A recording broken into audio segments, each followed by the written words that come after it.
All right, so I got to show you this clip about Kamala Harris and her saying that Trump's the enemy of the people and all this crap. Just listen to this clip real quick, and then we're going to talk about it after.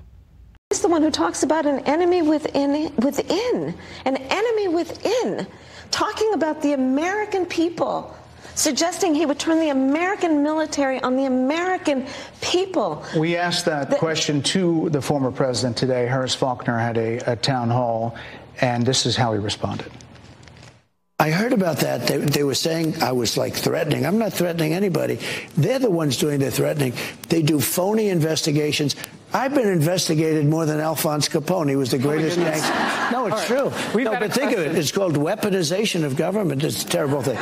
So, Brett, I'm sorry, and with all due respect, that clip was not what he has been saying about the enemy within that he has repeated. Okay, so you just saw his response, and yet she still sit here and claims that he is going to, use the military against the American people, which if he was going to do that, he would have done that in its first term, especially with all the riots and stuff going on, but he never did. He never even mobilized the National Guard in its entirety because he's like, well, that's not up to me, right? But you know what the Harris Biden administration just did? Their Department of Defense just released a document that authorizes and allows the United States military to take action and kill American civilians, which is the first time in history that this has ever been allowed. Okay? It's never been allowed before this. Okay, now I'm going to show you the document and we're going to read the section that actually pertains to it. And I'm sorry, but it's ridiculous. Okay, I had to re-record this because it did not get my audio from before, but this is DoD Directive 5240.01. DoD intelligence and intelligence-related activities and defense intelligence component assistance to law enforcement agencies and other civil authorities. And this is September 27th, 2024, so it was just released. Okay, so here's the section that is relevant, levels of authority. Number 1 in Section A, the Secretary of Defense may approve any type of requested permissible assistance described in paragraph 3.2. 2, the decision to approve requests for these types of permissible assistance described in paragraph 3.2 to law enforcement agencies and other civil authorities are reserved to the Secretary of Defense. So the Secretary of Defense can make a decision without the president's authorization. That seems like that's what it says.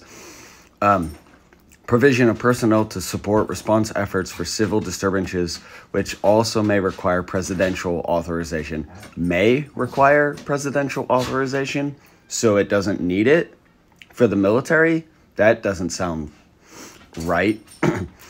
DoD response to chemical, biological, radiological, nuclear, and high-yield explosive incidents. That one seems, pretty standard.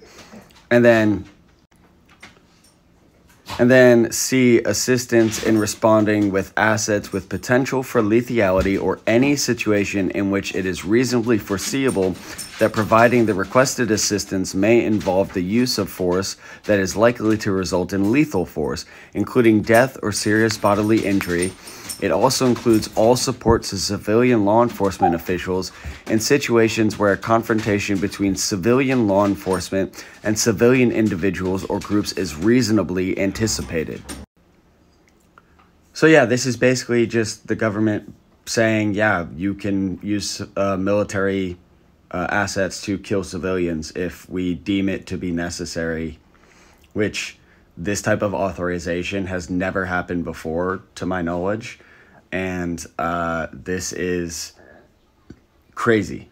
This is like the first time in history. And I find it funny that Kamala Harris is sitting there the whole time talking about how Trump is the one that would do this, but yet he never did it in his presidency.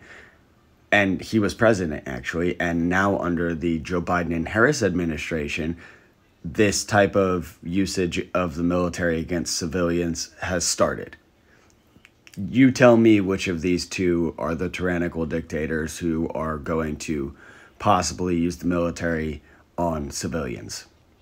The proof is in the documents. So honestly, like, this just seems like a setup for a false flag in the future, where they claim that some, like, independent militia group decided to take action and that's what they're going to go after.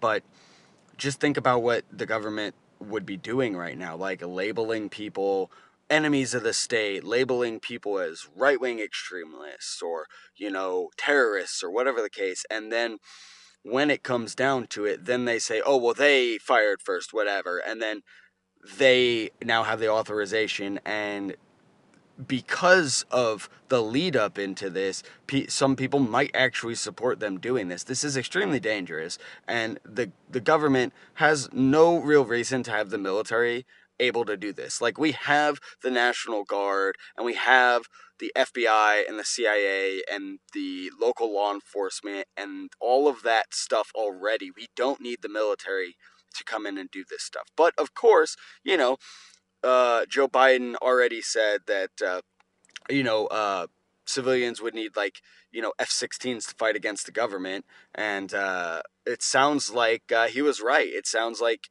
we really do need that, because it sounds like they want to use that on us. Anyway, guys, if you like this video, go ahead and like and subscribe. Drop a comment down below and tell me what you guys think about this.